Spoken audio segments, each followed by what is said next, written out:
Jaya Radha Madhava Kunja Vihari Gopi Jana Vallabha Girivaradhari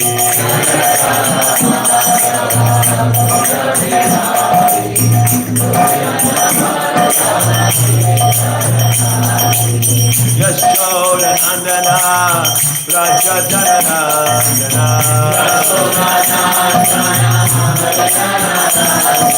Yashoda Nandana Braja Jana Nandana Yashoda Nandana Braja Jana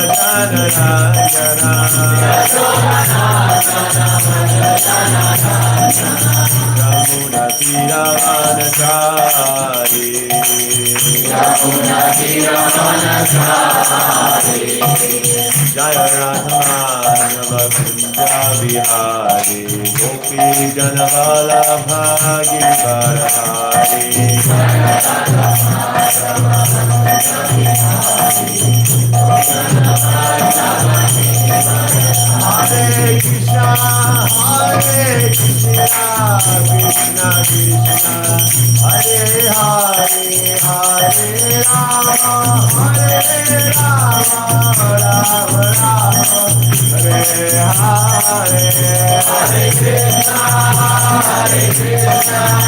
Krishna Krishna, Hare Hare, Hare Rama, Rama Rama.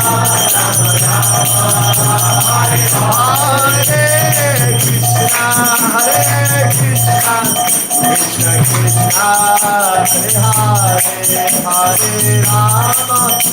Hare Rama, Rama Rama, Hare Hare, Hare Krishna, Krishna Krishna, Hare Hare, Hare Rama, Rama Rama, Hare Hare. Kantraj Srimad Bhagavatam ki jai. Shri Shri Radhakirtan Gopinath ki jai. Gaurnitai ki jai. Jagannath Baladev Subhadra ki jai. Srila Prabhupada ki jai. Om Namo Bhagavate Vasudevaya. Om Namo Bhagavate Vasudevaya. Om Namo Bhagavate Vasudevaya. Om Namo Bhagavate Vasudevaya. Om Namo Bhagavate Vasudevaya. Om Namo Bhagavate Vasudevaya. Lord, all-pervading personality of life, I offer my respectful obeisances unto you. Narayanam namaskrityam naram chaiva narottamam devam saraswatim vyasam tato jayam udiraye. Before reciting the Srimad Bhagavatam, which is the very means of conquest, one should offer respectful obeisances unto the personality of Godhead, Narayan, and unto Narayan, supremmost human being, unto Mother Saraswati, the goddess of learning, and unto Srila Vasudev, the author. Ashtakanameshu Bhadreshu Nityam Bhagavata Sevaya Bhagavate Uttamastoke Bhakti Bhavati Naishtiki. I regular attendance in classes on Bhagavatam and the rendering of service to the pure devotees. All that is troublesome to the heart is almost completely destroyed, and loving service unto the personality of Godhead, who is praised with transcendental songs, is established as an irrevocable fact. Om Jnanamyamandasya Jnananjana Shalakaya Chakshurum Militam Yena Tasmai Shri Gurave Namaha. I was born in the darkness of ignorance, and my spiritual master opened my eyes with the torchlight of knowledge. I offer my respectful obeisances unto him. Hare Krishna. Good morning, everyone. We're reading from the 9th canto, continuing on hearing about Lord Ramachandra. Yesterday we heard about the material perverted reflection of the pure love of Ram and Sita Radha and Krishna, and how we should be fearful of misusing this performed uninterrupted Agnihotra Yajna, for 13,000 years. After completing the sacrifice, Lord Ramachandra, whose lotus feet were sometimes pierced by thorns when he lived in Dandakaranya, placed those lotus feet in the hearts of those who always think of him. Then he entered his own abode, Vaikuntha planet beyond the Brahmajyoti.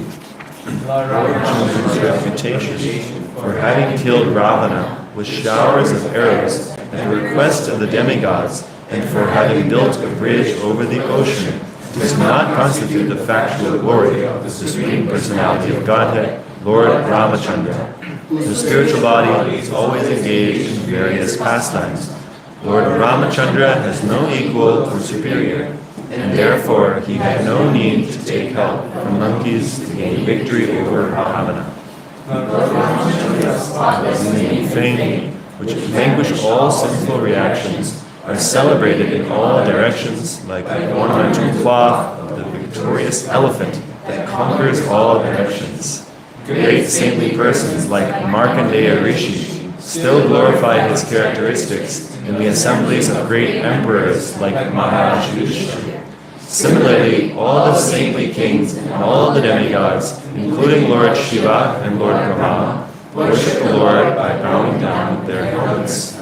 Let me offer my obeisances unto his lotus feet. Lord Ramachandra returned to his abode, to which bhakti yogis are promoted. This is the place to which all the inhabitants of Ayodhya went after they served the Lord in his manifest pastimes by offering him obeisances, touching his lotus feet, fully observing him as a father-like king, sitting or lying down with him like equals, or even just accompanying him.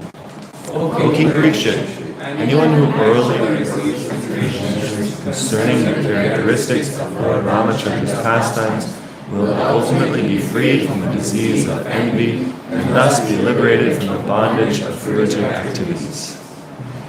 So the verse we'll focus on today is that final one, and it's the Phala Shruti. It's the benefit of hearing the pastimes of Lord Ramachandra, or Krishna Katha in general, is that we get free from envy and liberated from bondage to karma. So this verse, Purusha Ramacharitam. So any person, Purusha, who hears the charita, the character of, so like the qualities, the pastimes, of the character of Lord Ram, what Shravanair, oral reception, Upadarayan, simply by this process of hearing, then Anrashamsya Para, one becomes completely free from envy. And Karma Bandhai Vimuchyate, one becomes liberated from fruitive activity. It's a very simple verse again, so we can have the meaning of it in our minds as we chant. Because Sanskrit is transcendental, it's nice if we just hear the sound vibration, but also if we know what we're saying, it's more pleasing to our hearts, it's more pleasing to Krishna's heart. He explains in the Gita that it's better to do activities in service in full knowledge. It's a higher platform. So it's good at the beginning to kind of go along with the ritual. Rituals aren't bad, but if we stay always in a dry ritual place, then we won't get the most benefit and we won't feel the most satisfaction from the practice. So it's important that we know the meaning of what we're saying. Purusho Ramacharitam Shravaner Upadharayan Andrashamsya Parorajan Dharma Bandher Vimuchyate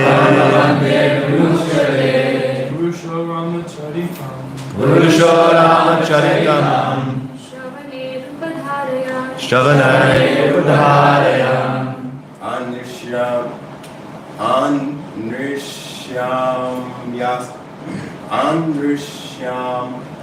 Sya Paro Rajan Adrishamsya Paro Rajan Karma Bandhe Vimuchyate Purushorama Charitam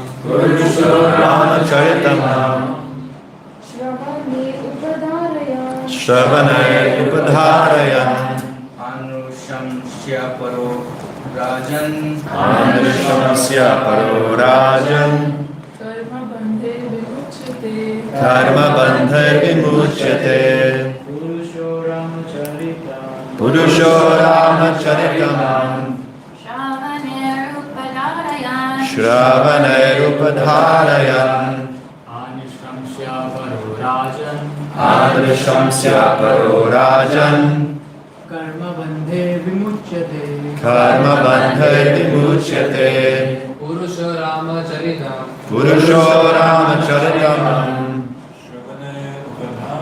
Shravanay Upadharayan Anushamsya Paro Rajan Anrishamsya Paro Rajan Karma Bandhe Vimuchyate Karma Bandhe Vimuchyate. Thank you all. So we did the word for word, more or less. We can go on to the translation. O King Parikshit, you can read with me. O King Parikshit, anyone who orally receives the narrations concerning the characteristics of Lord Ramachandra's pastimes will ultimately be freed from the disease of envy and thus be liberated from the bondage of fruitive activities. Some of you have been saying, anyone who actually, that's not the right word, but it is actually true. I like that. It's a good addition. So we need to orally receive, but even though we're just having it go into our ears, we need to actually receive it. How do we actually receive it? How do we actually receive it? The verse says, well, yes, through the ear, but that's not sufficient, just the ear. We need to be free from this disease of envy, to actually hear. Yeah. And then we can fully relish the pastimes. At the beginning, the hearing process might be a little difficult. We might be bored sometimes. We might feel this isn't related to me. I'd rather hear my own pastimes. Isn't it? So when we're freed from the disease of envy, then we can actually hear. Okay, purport. Any volunteers to read? Yes, Tina. Here in this material world, everyone is envious of someone else. Even in religious life, it is sometimes found that if one devotee has advanced in spiritual activities, other devotees are envious of him. Such envious devotees are not completely freed from the bondage of birth and death. As long as one is not completely free from the cause of birth and death, one cannot enter the Sanatana Dham, or the eternal pastimes of the Lord. One becomes envious because of being influenced by the designations of the body. But the liberated devotee has nothing to do with the body, and therefore he is completely free on the transcendental platform. A devotee is never envious of anyone, even his enemy. Because the devotee knows that the Lord is his supreme protector, he thinks, what harm can the so-called enemy do? Thus a devotee is confident about his protection. The Lord says, Ye yata mam prapadyanti tam stataiva bhajamita. According to the proportion of one's surrender unto me, I respond accordingly. A devotee must therefore be completely free from envy, especially of other devotees. To envy other devotees is a great offense and a Vaishnava aparadha. A devotee who constantly engages in hearing and chanting, Shravana Kirtana, is completely freed from the disease of envy, and thus he becomes eligible to go back home, back to God. Thank you, Dino. Srila Prabhupada ki jai. This is a powerful purport, huh? It's heavy. So I think that we can go through and just look at each line. Every line here is highly instructive and revealing. Srila Prabhupada's purports are like light, pure light, and it reveals the darkness in our own hearts, you know? Like, if your room is really messy and disorganized, if you have the lights off, you might not notice. Whereas, you're going to buy a new house and the realtor, has all the lights off. They might be tricking you that it's not actually clean or there's some holes in the walls. But if you turn on full bright lights, then you can see the issues. So Srila Prabhupada is illuminating our own hearts. He starts saying that here in this material world, everyone is envious of someone else. Also, I just have to point out Srila Prabhupada's brilliance in writing. So when you're beginning an essay, this is at least how I learned in high school, maybe you learned similarly, you have a funnel. And so the first sentence, the first paragraph of your message should be very universal.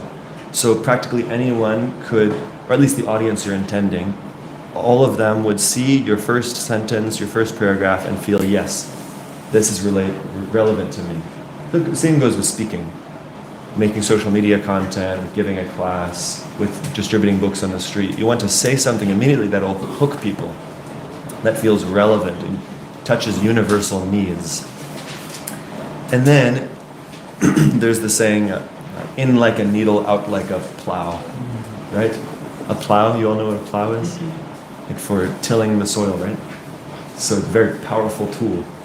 A needle, however, is very small. So you start with something that will actually enter someone's mind and heart, and they'll open up. Vaisheshika Prabhu describes the power of a wedge also. The best wedge has a very small tip. And so you have some leverage in someone's heart. And some people are more or less easy to influence. So some people who are very difficult to influence, a very expert communicator can use the right language, the right mood to open someone's heart and find a way. Even the most antagonistic, atheistic person on the street, an expert book distributor, may be able to distribute a book to them, or at least leave them with a nice impression by speaking the right words. So Srila Prabhupada brilliantly opens up. Everyone in this material world is envious. So anyone who's a little sincere, which is his audience, is those who are fortunate enough to open their mind to a transcendental message. We can all relate to this point. Yeah, I've gone through it. And then Srila Prabhupada proceeds to plow our hearts, and we'll get into some of these points about how you can't go back to Godhead if you're not free from this. And how the worst thing is to offend other devotees. But then Srila Prabhupada ends with such a positive, hopeful note. He says that, don't worry, if you chant and hear the pastimes and names of Krishna, then you can be freed from this and go back home, back to Godhead. It would be interesting to analyze Srila Prabhupada's lectures and purports and see how many times he ends in this way. It's quite common for those who have studied Prabhupada's Vani. And say, and then you can go back home, back to Godhead. Thank you very much. And then everyone, Jai Prabhupada. You'll hear his lectures sometimes? Yes. Very sweet to hear. So, let's get into Srila Prabhupada's brilliant one-paragraph purport. Everyone is envious of someone else in this material world, even in religious life. So why does Prabhupada say that? Why do you think he said? He already said everyone is envious. So why does he say even in religious circles? Yeah, Bruce? Because he's communicating with his disciples and people that are trying to practice bhakti. Yes, why is he trying to specifically convey a message to that group? Because aren't they included in everyone is envious? Yeah. So, yeah? That the devotee should not think that, oh, I'm a devotee, so I'm free from Yes. Confirmed. So, a religious person may think that they're beyond this. And this is actually a danger when we become identified as, I'm a devotee, I'm a Hare Krishna, I'm a Christian, whatever. It's a designation. Actually our identity is Gopi Bhartu Pada Kamalayor Dasa Dasa Nudasa. That's our real identification, is I'm just the servant of the servant of the servant of Krishna. Not I'm a saintly devotee. So if we think in this way, we can become proud. And then we can read words from a pure devotee. Or we can, amazing souls visit here. Next month you'll have so many. We will get to have the association of many great souls, hear amazing classes. And we can be sitting hearing a class from an exalted soul and think like, yeah, those karmis, yeah, they're really bad, huh? Like all those neophyte devotees, yeah, hard to be them. And what are we thinking? We don't say it directly, but we're thinking, I'm beyond that, right? It's dangerous.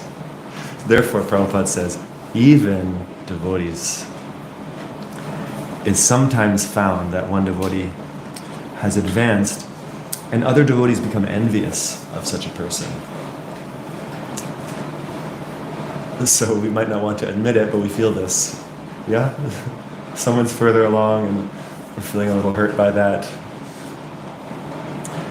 We're feeling, why are they getting so much attention? Why can't I get the praise? So this is even found among the Vaishnava community. And such envious devotees are not completely freed from the bondage of birth and death. As long as one is not completely free from the cause of birth and death, one cannot enter the Sanatan Dham, or the eternal pastimes of the Lord. So we should recognize, we should put the light on our own consciousness after reading purports like this, and try to see throughout the day, to what degree am I influenced by envy? And envy can manifest in a spirit of competition. Maybe we experience this sometimes. Oh, they're distributing books better than me. They're playing the instruments better than me. Oh, she sings better than me. Or, oh, he repeats the Sanskrit better. Right? We sometimes think in this way. It's going to bind us, it's going to keep us stuck and take another birth as a devotee so we can be the best Mridanga player in our next birth. Do we want to be a good Mridanga player, or do we want to go home back to Godhead? Both.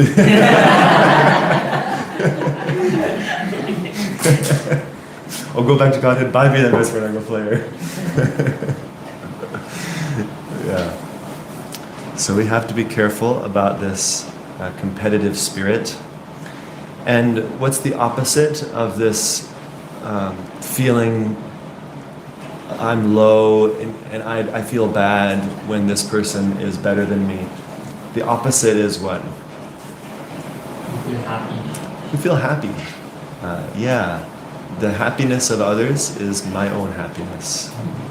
And if we see the reality, Prabhupada gives this beautiful analogy that we are all part of the same body. And when one part of the body is injured, then the rest of the body sends help.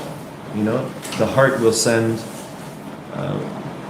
blood to help heal that part of the body. Because the whole body is interconnected. If one part is not functioning properly, it will the other parts of the body will suffer as a result. So it's like that in our families and our communities, that we're all interconnected. We may not see it so clearly, but as we develop more purity of vision, as we develop more of the mode of goodness, we can see that actually the consciousness of everyone around affects me. My own consciousness affects everyone around. That's why when an exalted devotee comes to visit, we feel so uplifted. Like, I've stayed here. I always end up coming to Toronto and I stay longer because there's such amazing devotees who come. Vaisheshika Prabhu will be here soon, Keshava Swami will be here soon. And you just feel this surcharge of enthusiasm. It's because of their consciousness. So we're all interconnected. And a mature devotee becomes not antagonistic, but they become a well-wisher of others. This is the opposite of being envious, is to actually want others to be happy. And not only to be happy, but to be more happy, to be more exalted than one's own self. This is an extraordinary mentality. That I'm not concerned with being someone special. I want to just help bring everyone closer to Krishna. Everyone who I contact, I want to bring them a little bit closer to Krishna. And that type of devotee becomes very dear to Krishna. In the 12th chapter of the Gita, Krishna gives a whole list of beautiful qualities that endear one to Krishna. And he speaks about one who doesn't put others into distress and who is not distressed by anyone else. That person is very, very dear to me, Krishna says. And so rather than creating distress, maybe we come into a room and we're just super passionate and we can be, I'm speaking about myself, like maybe loud or a little intense. Maybe I can disturb some people. But rather if we can come into a space and have a very easygoing mood and very sensitive to the needs of individuals in the room and wanting to uplift. This is a devotee who is a well-wisher. And if we don't get free from this disease of envy and become a well-wishing, mature devotee, we can't go and enter the eternal pastimes of Krishna.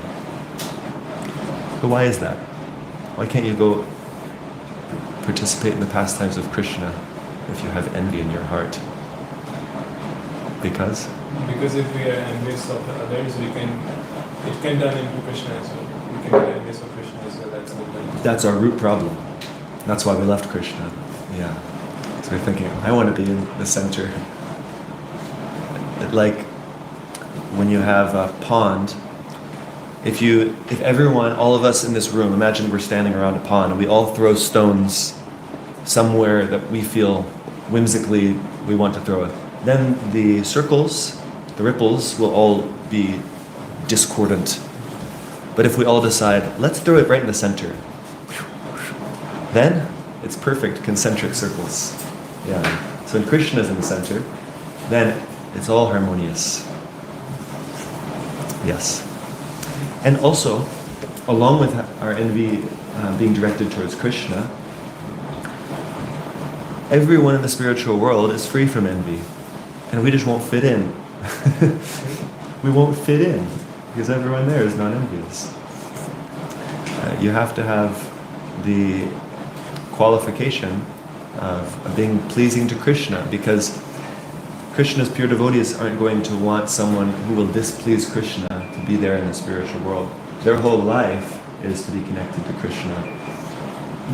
Krishna's pure devotees are so connected to his pain and pleasure that when Krishna is walking barefoot, like we saw in a few verses back, that we were hearing about the lotus feet of Lord Ram. Yeah. And where was that? Anyway, in the purport, Srila Prabhupada talks about how Krishna's feet may be pierced by thorns in the Vrindavan forest. And so Krishna's devotees are very concerned because any tiny amount of pain for Krishna is a great pain for them. The lotus feet? Yeah, yes. So in this purport. So that's the quality of Krishna's devotees in the spiritual world. And if someone goes there who will cause even a tiny bit of pain to Krishna, well, they'll keep that person at a distance. So therefore, we can't go back into the eternal pastimes of Krishna unless we're free from this envy. Yeah.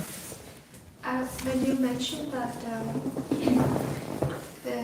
if we go back to, if we have envy and we go back to Golok, which we cannot go, Yeah. I was thinking, if association can change the way we are, then why can't we just go there and associate with them and our envy will be gone and we can stay there? But then I realized that if we are envious, that means we're causing pain to Krishna. So devotees won't like it, so they'll keep it as distance. They'll keep us at distance. So then we can't have association with them. So. And also, yes, it's true what you said, that we can be purified by association. We can also be degraded by good association. How is that? How can you be degraded by good association? Because we'll be envious of them. Yes. Do offenses. If we make offenses. So it's actually very dangerous. We should consider our position extremely fortunate and extremely tenuous. We all have the fortune of very sincere devotees association. We're talking about exalted devotees, but the devotees in this room are exalted, extremely rare. And so if we're making offenses to the devotees in Bhakti Academy, in the congregation here, then Krishna will be displeased, and for our benefit, he'll keep us at a distance, so we don't degrade ourselves by making more offenses. And Kalakanta Prabhu described, this struck me ever since he said it years ago, that it's not that we'll start to see Krishna consciousness as less exciting, less interesting necessarily, but Krishna will make Maya look very interesting and appealing if we start to make offenses. Isn't that kind of scary? So we'll just think like, oh yeah, I should go and pursue this materialistic thing. And and even we can convince ourselves, no, I'll still be a good devotee and I'll do that. You know? Yeah, no, I'll keep my practice and I'll keep good association, but I have to get this thing. So we have to be very careful about making offenses. Okay, so I'm going to keep going in the purport since it's so wonderful. Srila Prabhupada says, one becomes envious because of being influenced by the designations of the body. So, interesting. The more that we're identified with the body, it seems that Prabhupada is saying that is the degree to which this envy can manifest. So we need to be very careful about getting free from bodily identification. And he says that a liberated devotee has nothing to do with the body. They're on the spiritual platform. And a devotee is never envious of anyone, even his enemy. Because the devotee knows that the Lord is his supreme protector, he thinks, what harm can the so-called enemy do? Thus a devotee is confident about his protection. So this is striking. The standard that we need to come to is not just to be a well-wisher, but to be non-envious and want to uplift and benefit even people who are very antagonistic to us, even someone who's trying to harm us physically, emotionally. Kalakanta Prabhu also makes this point that when you join the Hare Krishna movement, you may think that, yeah, I want to get free from my distress. I want to have good fortune in my life, good association, healthy, balanced life, connected to God, a pious life. But actually it's the path of sainthood. If you really stick around in devotional service, we see that the goal is to become a saint. The inevitable reality is that that will happen. It's just, there's the slow or the long way, as we mentioned yesterday. So a devotee who becomes this non-envious, one way we become non-envious is understanding the Lord's protection. Understanding Krishna has got my back, and even if someone is criticizing me, I'm okay. Krishna is doing this for my benefit. Like Prahlad Maharaj is such a wonderful example. He was being tortured, and yet he had full confidence in Krishna's protection. So of course this doesn't mean that we just let anyone harm us. Humility and non-enviousness doesn't mean that we don't protect ourselves. Especially in a leadership role, there's a necessity to stand up for those who are being in any way mistreated. So continuing, the Lord says, Ye yatam mam prapadyante tam stataiva bhajami aham. According to the proportion of one's surrender unto me, I respond accordingly. A devotee must therefore be completely free from envy, especially of other devotees. To envy other devotees is a great offense of Vaishnava aparad. Lord Chaitanya calls this the Hati Mata, and we just found in the CC yesterday, Hati Mata, right? Hati is elephant, and Mata is, actually here in that translation it said, or in the word for word, it was intoxicated. So Lord Chaitanya compares offenses to devotees to an intoxicated elephant. Isn't that interesting? Like, yeah, if an elephant came into this room, it would destroy everything. This IKEA furniture would last, 5 seconds. Even if one of us jumped up and down on one of these tables, it would crack. So what to speak of our little bhakti creeper in our heart? If we make offenses to devotees, it will ruin us.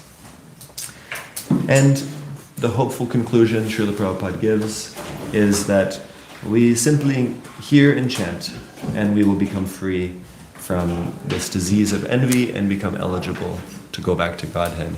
So it's a simple process.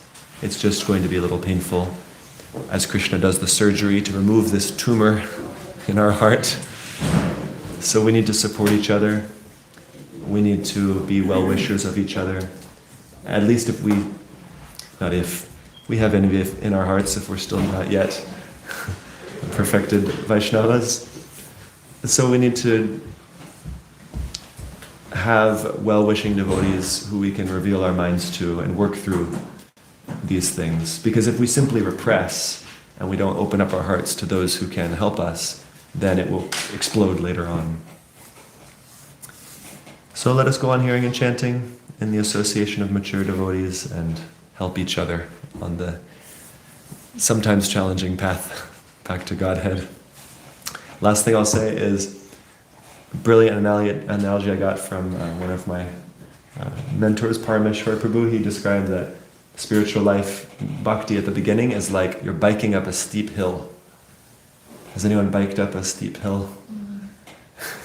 Very difficult, it's grueling, your thighs will be burning, and sometimes you have to stand up on your bike so you can really push the pedals. At the beginning it's like that, as we go through anartha nivriti, purifying all of the anarthas in our hearts, the unwanted things. It's a struggle, and we need a lot of support. But at a certain point we'll come to the top, and then we get to a downhill. And you know how sweet it is when you can just coast. Like we were talking about Kap and Aline yesterday. This is the spiritual version of Kap and Aline. We don't want to get comfortable in the material world and just think, if I'm materially well off, I'm good. No, we push hard, we get whatever support we need to get to that point where we're at Nishta and Ruchi, the stable platform of bhakti, and even where we get a taste for the practices of bhakti, where every day is a joy in devotional service. When we get to that platform, then it's still, we still got to work, and it's not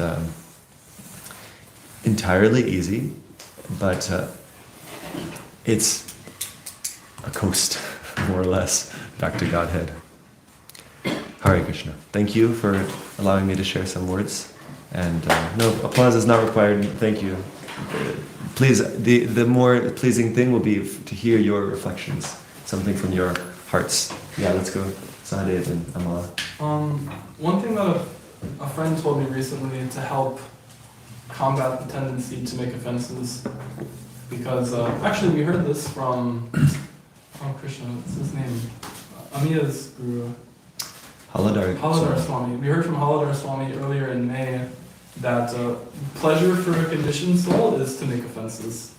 Wow. Like the pleasure for a conditioned soul is to break regulative principles and make offenses. That's how conditioned souls get their pleasure, basically. So the tendency is there in conditioned souls, but a good way to combat that, especially against devotees, even though it's not pleasing to be offensive to anyone, or Krishna isn't pleased when we're offensive to anyone, whether they're a devotee or not, but especially devotees, is just to glorify devotees, like really intensely in your mind, and out loud too, but especially in the mind. Even if it seems forced or unrealistic, just like glorify the heck out of devotees. And you do that in your mind, will get into a habit of it, and eventually it'll kind of help to change the propensity. Very nice. Yeah, thank you. And sometimes devotees get uncomfortable and we compliment them a lot directly to their face. And so then we can do it behind their back. We shouldn't talk about devotees behind their back unless it's good things. Then it's very nice. Yeah. Thank you, Sahadev. Yes, Amala. Thank you, Prabhu. I really enjoyed the class today. My question is, this has always been a topic of debate whenever I ask different people. You mentioned people in spiritual world don't have envy, but at the same time, I completely agree that we should not have envy, and it's not a nice thing to have. But at the same time, if I talk about Jatila and Kutila, their service is to be envious of other people who are helping Radha and Krishna to meet. And then also, as soon as Bhaktimarga Swami Maharaj said once that people from left side are envious of the devotees on the right side. Yeah, there's the gopis with a more liberal mood, with a more conservative mood. Yeah. Yeah, it's true. So even in the spiritual world, there are different moods which conflict. And the difference is that it's all for Krishna's pleasure. Krishna appreciates variety. Variety is the mother of pleasure, is an expression. So the difference is that it's pure. And our envy is with our pleasure in the center. So even competition can be used in the service of Krishna. It's there in the spiritual world, and here in our sadhana bhakti practice, we can use competition to do service even better.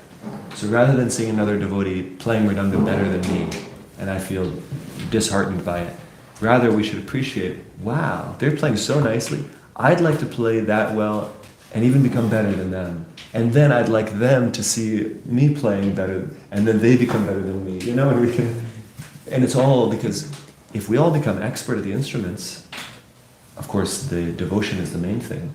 But if you add the sweet packaging of expertise to the devotional offering, then it'll be so nice for Krishna. And if we can all become musically, or at least some of us can become musically adept and harmonize together and create a wonderful orchestra of kirtan for Krishna, then how nice will that be? So yeah, that would be the positive reflection of envy, of competition. What do you think? Is that helpful? Yes. Okay. Thank you. Thank you. Yeah, Jai and then Mona. One point I like was one should not be egoistic of one being Krishna devotee and thinking like, oh, this person is karma above that. Yes. I like that point. Mm-hmm. Yeah, we shouldn't think that all these instructions we're hearing only apply to materialists. We should be really introspective and see, okay, Prabhupada is saying I'm not the body again and again. I shouldn't think, yeah, I'm beyond that, I'm transcendental. Clearly I'm not. I know the way I behave and how much I try to serve my body. This instruction is for me. The 101 level is still for me because I haven't realized it. Yeah, thank you. Yes, Monil and then Dino. I want to share something personal. So one time what happened is there was a devotee in temple and everyone was glorifying him for what he was doing, you know, his sadhana and everything. And someone was glorifying him in front of me, and what happened is, in my mind, I was thinking all the wrong things that the devotee was doing.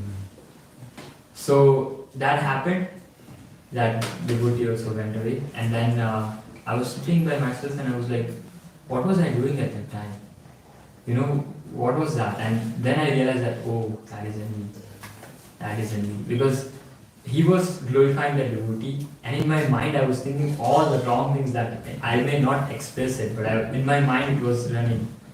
So I was like, oh, this is very dangerous. And then what I did was, like, I started glorifying the devotee. I was like, okay, if that devotee is doing something better or he's doing something nice, then let me go and ask him, how are you doing it? Let me take some help from him, right? So yeah, I tried doing that and that was helpful.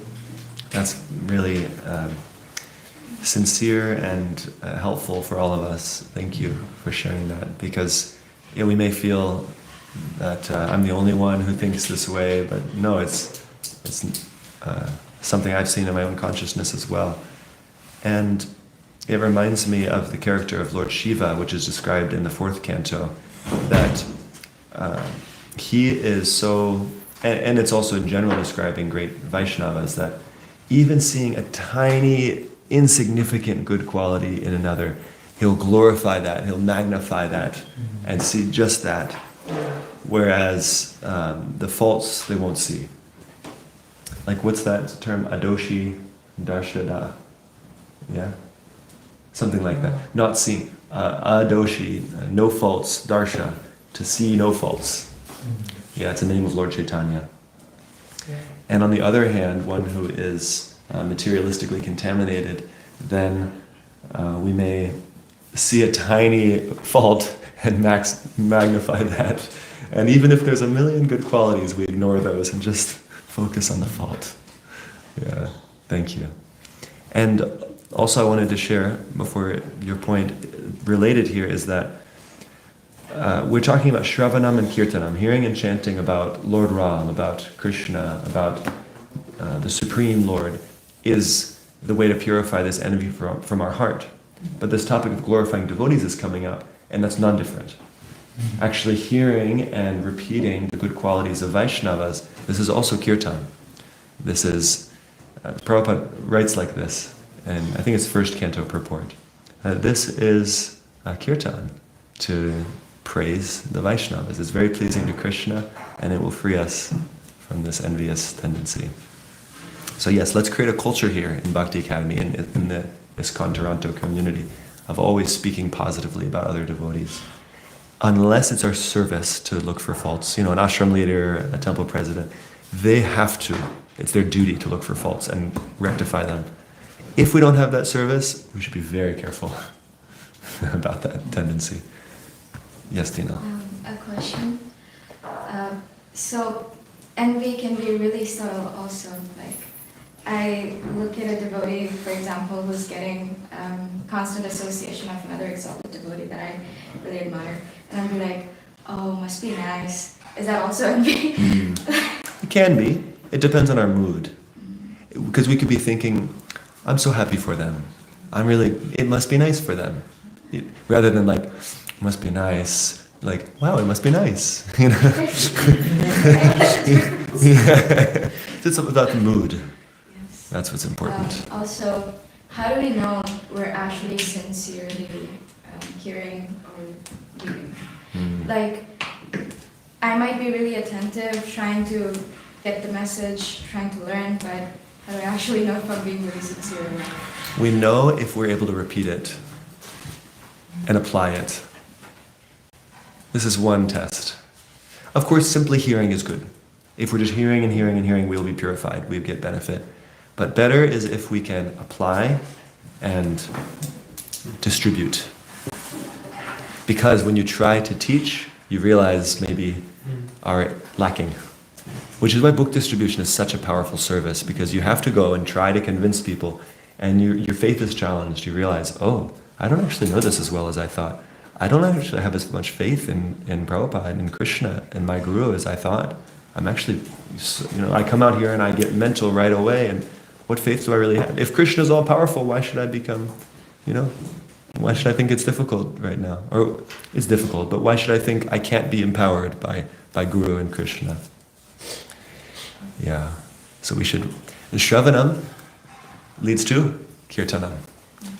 And then as we advance more and more, it turns into Smaranam, and we constantly are remembering the sweetness of Krishna, the sweetness of the devotees, and then our whole life becomes wonderful if our heart is just filled with the sweetness of Krishna Katha.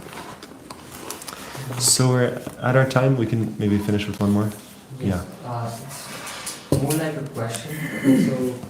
So, sometimes envy can also be not envy, but I would say offenses. You can make offenses while you are maybe trying to be humorous, or it's like you're not being very sensitive of the other person, and you might not be aware also that someone is getting offended.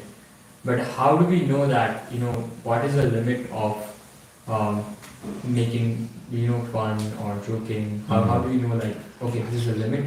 If I go above it, then that person might get offended, or it's maybe not, they're not feeling very good. Yeah.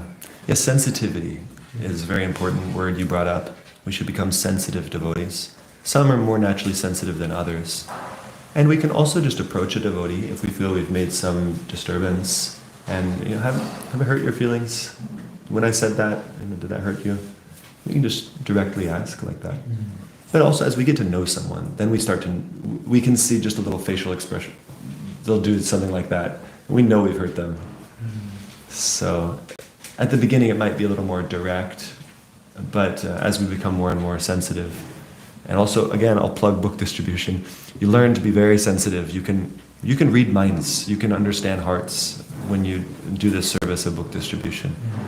Krishna will empower you to understand what's happening in the heart of another person, and then you can apply that also with devotees. So we need to become mind readers. That's the secret. Yeah. Thank you all so much for your attention. All glories to Srila Prabhupada.